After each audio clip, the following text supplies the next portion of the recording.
ان معاملات کو اگر دیکھا جائے. اچھا بلوچ صاحب، اگر ہم بلوچستان کے رقبے کی بات کریں تو رقبے کے لحاظ سے جو بلوچستان ہے وہ اس وقت سب سے بڑا صوبہ ہے پاکستان کا، بہت سے ریسورسز بھی وہاں پہ ہیں. اگر ہم اس کی اکانومی میں پاکستان کو اسٹرانگ کرنا چاہیں تو ہم بلوچستان سے بہت سے فائدے اٹھا سکتے ہیں.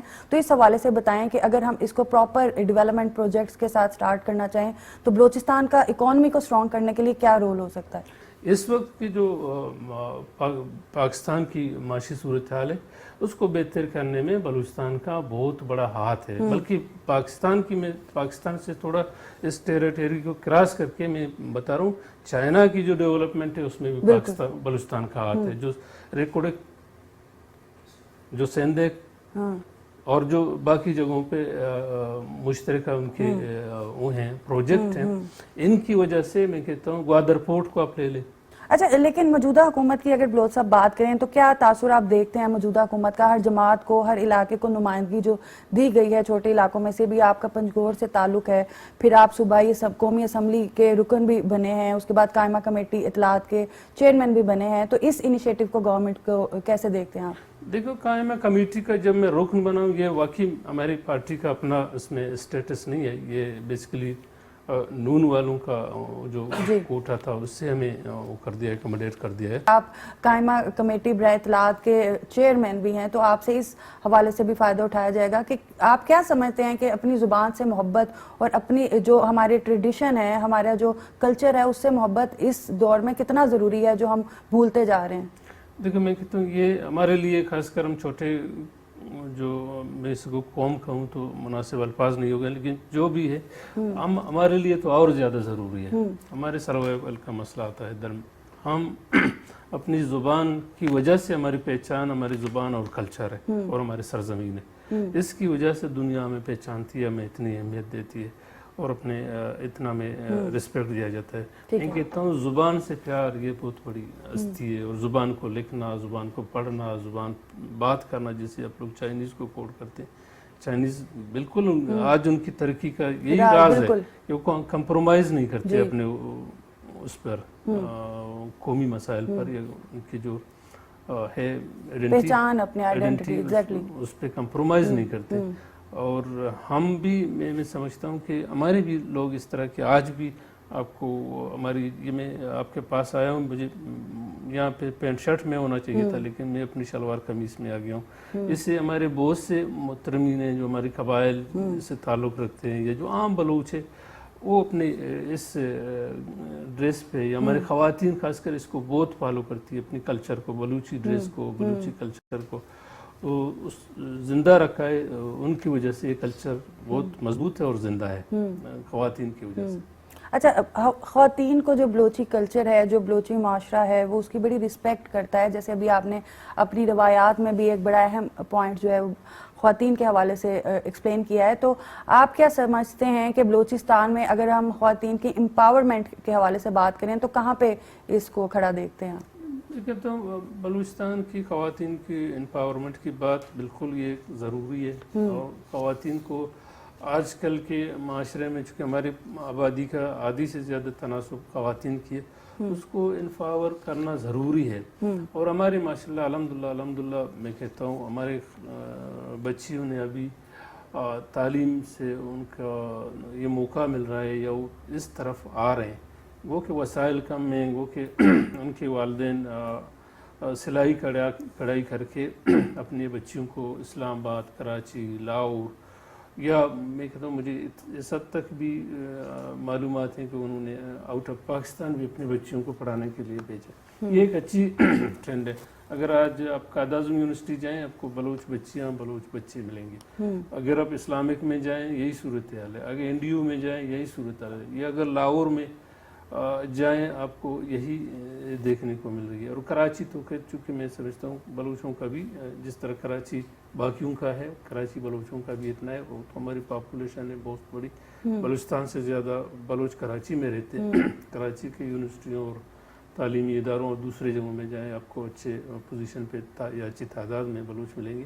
بٹ یہ ایک خواتین کو امپاورمنٹ دینا یہ اچھی، میں کہتا ہوں نیک شگون ہوگی. اور خاص کر جس پارٹی کو میں ریپرزینٹ کرتا ہوں، نیشنل پارٹی، اس میں تو خواتین کی ایک بہت بڑی تعداد ہمارے ساتھ جڑی ہوئی ہے، ممبرشپ بھی ہے، پارلیمنٹیرین بھی ہیں، اور وکلاء بھی ہیں جو ہم سے جڑی ہوئے ہیں، ڈاکٹر بھی ہم سے جڑی ہوئے ہیں. ہم تو خواتین کو اپنی پارٹی میں بھی ان کی ایک اچھی پوزیشن ہے ماشاءاللہ، اور اس کو ہم بڑھانا چاہتے ہیں. ہماری اس میں کہتے ہیں سیاسی ایجنڈے میں بھی شامل ہے کہ خواتین کو امپاور. تو بلوچ صاحب ہم یہ کہہ سکتے ہیں کہ بلوچستان کی خواتین جو ہیں وہ خود مختار ہیں، با اختیار ہیں امپاورمنٹ کے لحاظ سے؟ دیکھیے آپ کے سوال تھوڑا بہت مجھے کنفیوز کر رہا ہے، اس لیے کہ میں کہتا ہوں ابھی تک خود مختار شاید نہیں ہے.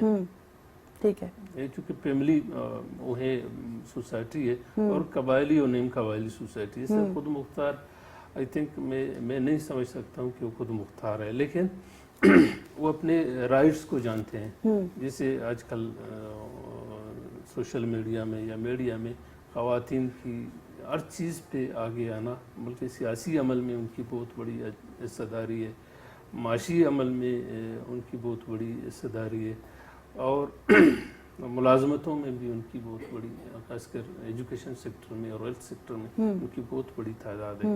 یہ میں کہتا ہوں اچھی بہت بڑی ہے. جتنا ہمارے بلوچ معاشرے میں اس وقت کی میں بات کروں سٹنگ پوزیشن پہ، جس طرح مرد حضرات میدان میں، اسی طرح خواتین بھی ہیں، بلکہ اس سے زیادہ ہیں. اچھا بلوچ صاحب بریک کی طرف چلتے ہیں ناظرین، اور بریک کے بعد اپنے پروگرام کے سلسلے کو آگے بڑھاتے ہیں.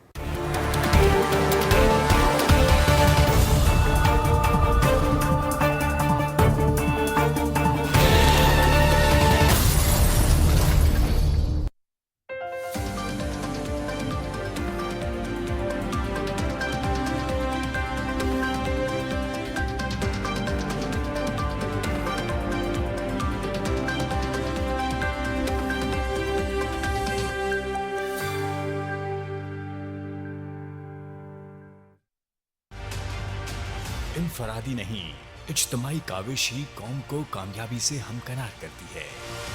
اس سے پہلے کہ پولیو ہمارے بچوں کو عمر بھر کے لیے معذور بنا دے، انہیں پولیو کے قطرے ضرور پلوائیں. محکمہ صحت کی ٹیموں سے تعاون کرتے ہوئے ذمہ دار شہری ہونے کا ثبوت دیں، کیونکہ صحت مند بچے ہی کل کے روشن مستقبل کی ضمانت ہیں. پولیو سے پاک پاکستان، ہر بچے کے لیے.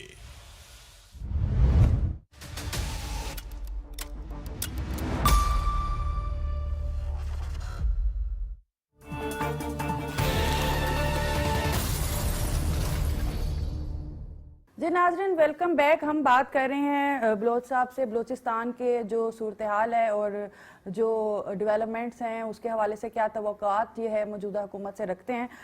بلوچ صاحب اس وقت جو مین ایشو اہم جو ہے وہ ہے بلوچستان کے لا اینڈ آرڈر کے حوالے سے، تو کیا سمجھتے ہیں کہ کیسے ان مسائل کا جو حل جو ہے وہ تلاش کیا جا سکتا ہے؟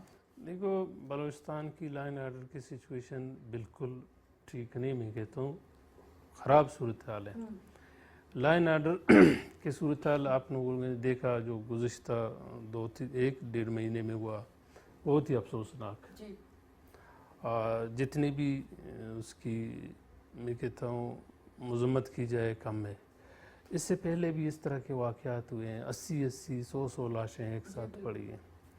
اور اس وقت جو بلوچستان کی صورتحال ہے لا اینڈ آرڈر کے حوالے سے، میں کہتا ہوں شاید ہم تو مقامی لوگ ہیں، ہمیں خبر ہے بلوچستان کے لا اینڈ آرڈر صرف ایک 8 یا 24 یا 60 فٹ کی جو بلیک ٹاپ روڈ ہے اس پر اگر آپ اس کو ٹھیک سمجھتے ہیں تو ٹھیک، یہ ان کی مرضی. باقی بلوچستان کے جو اضلاع ہیں وہاں پہ لا اینڈ آرڈر سچویشن بالکل اب نارمل ہے. اچھا ایز اے ریپریزنٹیٹیو بلوچستان کے، آپ قومی اسمبلی کے رکن بھی ہیں، فلور پہ بھی آپ کو پورا موقع ملتا ہے اپنی بات رکھنے کا، اپنے مسائل کا حل رکھنے کا. یہ بات تو ہو گئی کہ اس وقت کیا لا اینڈ آرڈر کی صورتحال ہے، لیکن ہمیں ظاہر سی بات ہے اس کے حل کی طرف جانا ہے. تو آپ کیا وے آؤٹ اس کا دیکھتے ہیں؟ کس طرح سے ان مسائل کا حل ہم کر سکتے ہیں؟ کس طرح صورتحال کو قابو میں لا سکتے ہیں؟ کس طرح سے امن و امان قائم کر سکتے ہیں؟ دیکھو میں اپنے پہلے سوال پہ آ جاتا ہوں کہ جی آپ لوگوں کو فلور دیا جاتا ہے یا فلور پہ بولنے کا موقع ملتا ہے. اس کے لیے فلور سے ضرور ہم نے آواز اٹھایا اور بھی اٹھائیں گے، ہمارا کام یہی ہے کہ اور کیا کر سکتے ہیں. لیکن بلوچستان میں جو صورتحال ہے وہ فلور کے بولنے سے شاید اتنا حل نہ ہو جائے. یہ سنجیدہ ڈسکشن ہے, سنجیدہ لوگ اس پہ ڈسکشن کر لیں, رائے قائم کر لیں. میں تو ہم نے سجیشن دیے کہ بھی بلوچستان میں ان پارلیمنٹ آؤٹ آف پارلیمنٹ جتنے بھی اسٹیک ہولڈر ہیں ان کے ساتھ سیریس گارنٹی اور ایک ایسی کمٹمنٹ ایسے انفاور والی کمیٹی ہو جائے. جی اچھا, جیسے صورتحال خرابی کی بات کریں تو لاپتہ افراد بھی ایک بڑا مسئلہ ہے جس پہ عدالتوں نے بھی نوٹس لیا, حکومت بھی اس ایشو پہ جو ہے وہ متحرک ہے, تو کیا سمجھتے ہیں اس ایشو کا کیا حل ہے؟ ایک شروع سے بلوچستان کا ایک نیریٹیو ہے, بلوچستان میں شروع سے یہ سیاسی عدم استحکام رہا ہے, لیکن اس کو پراپر ایڈریس نہیں کیا گیا. اب جو کہ لاپتہ افراد کا مسئلہ بالکل بلوچستان میں اس وقت جو ہے نا, جو لا اینڈ آرڈر سچویشن کی وجہ, سب سے بڑی وجہ لا اینڈ آرڈر سچویشن کی وجہ یہی لاپتہ افراد ہے. سے جب تک ایک سیریس مسئلے کو سیریس طریقے سے نہیں لیا جاتا, اسے باتوں سے نہ اس کا حل نکلتا ہے نہ کسی کا دکھ کا مداوع ہو سکتا ہے. ابھی ایک فارمولہ لایا گیا ہے جی اوورآل ملک کے جو لاپتہ افراد ہیں ان کے حوالے سے, جی گورنمنٹ ایک اسکیم دے گی. جی ہونا یہ چاہیے کہ تمام جو لاپتہ افراد ہیں ان کو ایک دفعہ ان کی منظر عام پر لانے کی پالیسی بنا, بھلے ریاست بنا لیں, عدالتیں آپ کے ہیں, کورٹس آپ کے ہیں, سب کچھ ایک الگ سسٹم بنا لو ان کو رکھنے کے لیے. چلو اس کو یہاں سے لائیں گے, یہاں رکھیں گے, بھلے وہ جس سال میں ہے کسی کو پتہ چل سکتا ہے کہ میرا بیٹا اس جیل میں ہے. بھی جیلوں میں بھی ہزاروں لوگ ہیں, لیکن ہر کسی کو پتہ ہے کہ میرا بیٹا لاہور کی جیل میں, اسلام آباد کی جیل میں, کراچی کے جیل میں, بلوچستان کی کسی جیل میں. اس طرح کا کوئی فارمولہ لاؤ, بھلے زندگی کا تو پتہ چل سکتا ہے, ایک ٹینشن سے تو انسان نکل سکتا ہے. اچھا, کیا بلوچستان میں امن کے لیے تمام فریقین سے مذاکرات ہونے چاہیے, کیا سمجھتے ہیں آپ؟ بالکل ہونے چاہیے, ابھی سے شروع کرنا چاہیے. اس میں دیر کس بات کی, نئی کام میں دیر نہیں ہونی چاہیے. مذاکرات کریں کسی سے, ایک دفعہ اگر اس میں خدا نخواستہ ناکامی ہوگی, دوسری دفعہ کریں, تیسری دفعہ کریں, لوگوں کو انوالو کریں, صلاحکار کو انوالو کریں, خیرکار کو انوالو کریں. ملک میں ظاہر ایسے لوگوں کی کمی نہیں ہے کہ جو کوئی بہتر کام کر سکے. مذاکرات کریں کسی سے, ایک دفعہ اگر اس میں خدا نخواستہ ناکامی ہوگی, دوسری دفعہ کریں, تیسری دفعہ کریں, لوگوں کو انوالو کریں, صلاحکار کو انوالو کریں, خیرکار کو انوالو کریں. ملک میں ظاہر ایسے لوگوں کی کمی نہیں ہے کہ جو کوئی بہتر کام کر سکے. ہم ہر چیز کے لیے دوسروں سے مدد لے سکتے ہیں. جی صحیح. جی معاشی نظام کمزور ہے, ہم اپنے بھائیوں سے مدد لیں. چائنا ہمیں ڈالر دے گا, سعودی ہمیں ڈالر دے گا, یو اے ای ہمیں ڈالر دے گا, دوسرے بھی ہماری معاشیت کو سنبھالنے میں ہماری مدد کریں گے. باقی چیزیں نہیں ہیں جی, علاج کے لیے ہم باہر جا سکتے ہیں, تعلیم کے لیے ہمارے لوگ باہر جا سکتے ہیں. تو یہ ہمارے لیے کیوں ایک ایسا ایشو بنا ہوا ہے کہ جس کے لیے ہم سوچتے نہیں اور ہم اپنی چار دیواری سے نہیں نکلتے. آپ کے جو دوست ہیں دنیا میں, جن کے پاس آپ ہر معاملے پہ جاتے ہیں اور ان سے خوش ہو کے آتے ہیں, سب کو انوالو کرو. یہ ایک اچھی رائے نکل سکتا ہے آپ کے لیے, آپ کے ملک کے, آپ اس کے لیے سوچیں نا. اچھا, یہ تو بات ہوگی بلوچستان کی. بلوچ صاحب, اب بات کرتے ہیں قائمہ کمیٹی برائے اطلاعات کے حوالے سے. تو اس کمیٹی کا جو دائرہ کار ہے اس حوالے سے ذرا آگاہ کریں, اور اس کی ذمہ داریاں کون کون سی ہیں؟ میڈم اس میں ظاہر اس کے دائرہ کار یہ پارلیمنٹ کا ایک ذیلی کہتا ہوں ادارہ ہے. اس میں پارلیمنٹیرین اور ڈپارٹمنٹ کے لوگ ہوتے ہیں, اور اس میں جو سچویشن پارلیمنٹ اس کو ریفر کرتا ہے, کچھ ایسے معاملات ہو جاتے ہیں کہ جی ایک بل آیا اور اس پہ فردر ڈسکشن کے لیے اس کو کمیٹی میں ڈیفر کرتے ہیں, یا کچھ کمیٹی ممبران ہیں ان کے اپنے تحفظات بھی ہو سکتے ہیں, یا اوورآل جو میڈیا سے ریلیٹڈ یا باقی اس سے بہت دو تین سبجیکٹ ہیں, باقیوں سے ریلیٹڈ مسائل ہمارے پاس آ جاتے ہیں اور ہم اس کو اپنی کمیٹیوں میں ڈسکس کرتے. فردر حل کے لیے ہم پارلیمنٹ کو ریکویسٹ کرتے ہیں کہ وہ یا اس کو پارلیمنٹ میں پیش کرتے ہیں, اور پارلیمنٹ کے پاس اس کا آخری حل پارلیمنٹ کے پاس ہے. ہم خود سے ایک ڈائریکشن یا خود سے ایک فیصلہ نہیں لے پاتے کہ جی اس کو یہ ایسا ہے, اس کا منہ اس طرف ہے, اس کو اس طرح. ہم تجویز اور سجیشن کے طور پر اس کو سامنے لائیں گے, اور یہ اوورآل بیلنسنگ ایک فورم. اس میں پارٹی نہیں ہوتا ہے, اس میں پراپر جو آئین ہے, جو طریقہ کار ہے, جو اس کی ڈیکورم ہے, اس کے لحاظ سے بات کی جاتی ہے. پارلیمنٹ میں لوگ اپنی پارٹیوں کی نمائندگی کرتے ہیں, بٹ ادھر کمیٹی میں وہ ادارے کی نمائندگی کرتے ہیں اور ادارے کی بہتری کے لیے بات کرتے ہیں.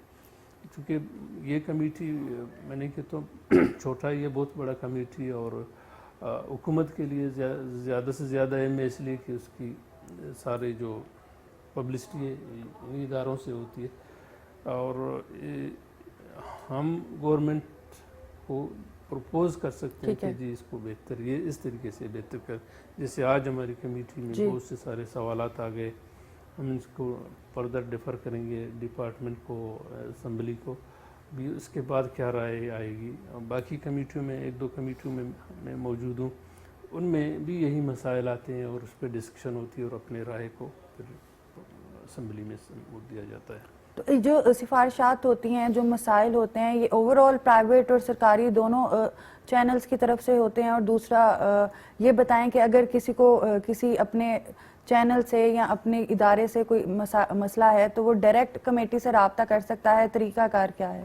دیکھیں, یہ جو ہمارا براڈ کاسٹنگ والی کمیٹی ہے, اس میں تو آلریڈی صرف سرکاری نشریاتی ادارے ہیں, پرائیویٹ ادارے اس میں شامل نہیں ہیں. پرائیویٹ ادارے انفارمیشن اینڈ ٹیکنالوجی میں, اس میں وہ آ جاتے ہیں اوورآل. اس میں اے پی پی اور یہ پی ٹی وی اور اس سے جتنے بھی سرکاری انفارمیشن کے ادارے ہیں. اچھا, اس کے ساتھ ساتھ یہ بتائیں کہ کمیٹی کے جو ممبران ہیں ان کی آپس میں کوارڈینیشن کیسی ہے؟ کیونکہ ڈیفرنٹ پارٹیز سے ہیں سارے, ڈیفرنٹ اداروں سے ہیں, تو کس طرح سے کوارڈینیشن ہوتی ہے, کس طرح سے مسئلے کا حل نکلتا ہے؟ یہ ایک چیلنج نہیں رہتا؟ نہیں, چیلنج آئی تھنک ادھر تو ہر چیز چیلنج ہوتا ہے. شروع جب ہر چیز کو لیتے ہیں وہ چیلنج ہی ہوتا ہے. لیکن میں نے پہلے بھی آپ کو تھوڑا بہت اس کے بارے میں بتایا کہ یہاں پہ کمیٹی میں پارٹی نہیں دیکھے جاتے ہیں, یہاں پہ معاملات کو دیکھا جاتا ہے.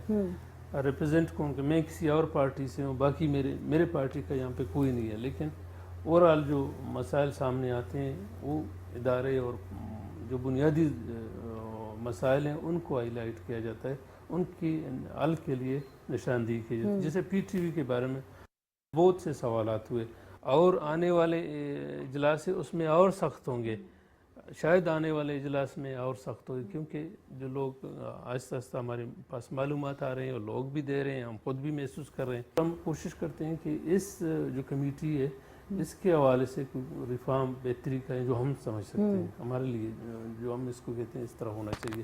اور ہم نے کوشش یہ کی ہے کہ اپنے ممبران سے ایک رائے بھی لیے, کہ ان کی ایک حد تک اس کے ساتھ اتفاق بھی ہے کہ ہم چاروں صوبوں میں جا کر اپنی کمیٹی کی میٹنگ رکھیں. اس دفعہ ہم نے پی ٹی وی سینٹر میں رکھا, پہلے ہم نے پارلیمنٹ میں رکھا, نیکسٹ ہم کوئٹہ کریں گے, کراچی کریں گے, کے پی کریں گے, تاکہ وہاں سے جو مسائل ہیں وہ بھی آپ کے سامنے, مسائل ہمارے سامنے آ سکیں, اور کچھ ایسی چیزیں ہوں گی جو آنکھوں دیکھا ہوگا, شاید اس مسئلے کا کوئی حل نکل سکے. یا اے پی پی میں جائیں یا ریڈیو پاکستان میں جائیں.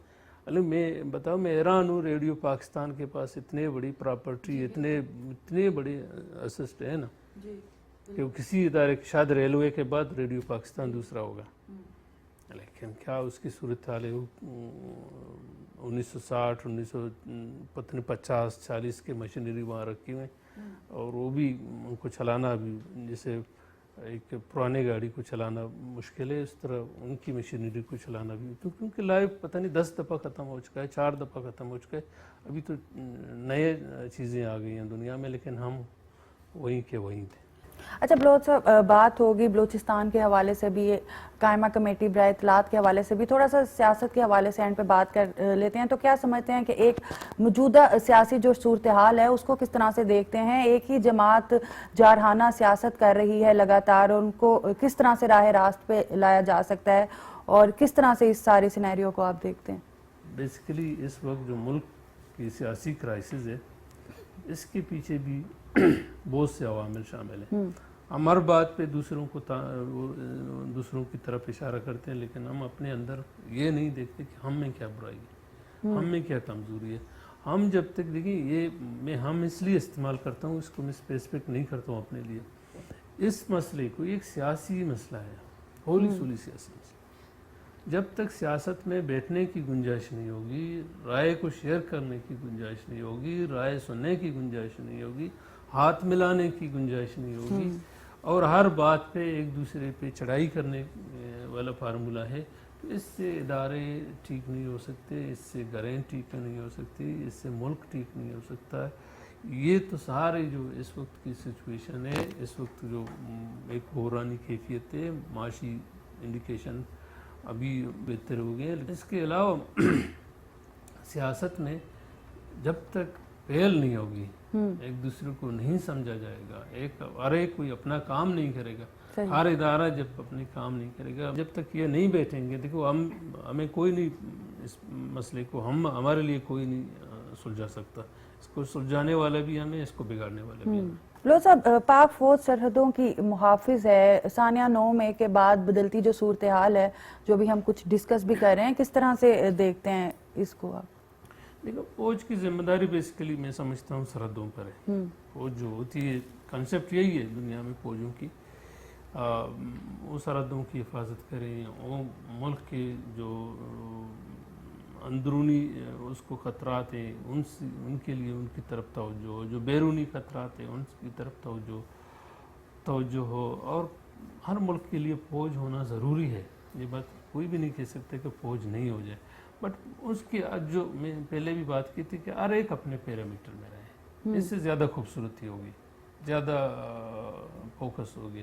اگر میں اپنا بطور پارلیمنٹیرین اپنا کام کروں، مجھے عدلیہ پہ جانے کی ضرورت نہ پڑے، تو میں سمجھتا ہوں کہ میرے لیے کام زیادہ آسان ہوگا. اگر عدلیہ میرے کام کرنا شروع نہ کریں تو عدلیہ کے لیے زیادہ آسان. اچھا، پروگرام کے اینڈ پہ کیا میسج دینا چاہیں گے آپ اپنے بلوچستان کے عوام کو جو اس وقت آپ کو دیکھ رہے ہیں اور حکومت سے جو توقعات رکھتے ہیں، کیا میسج دیں گے اس حوالے سے؟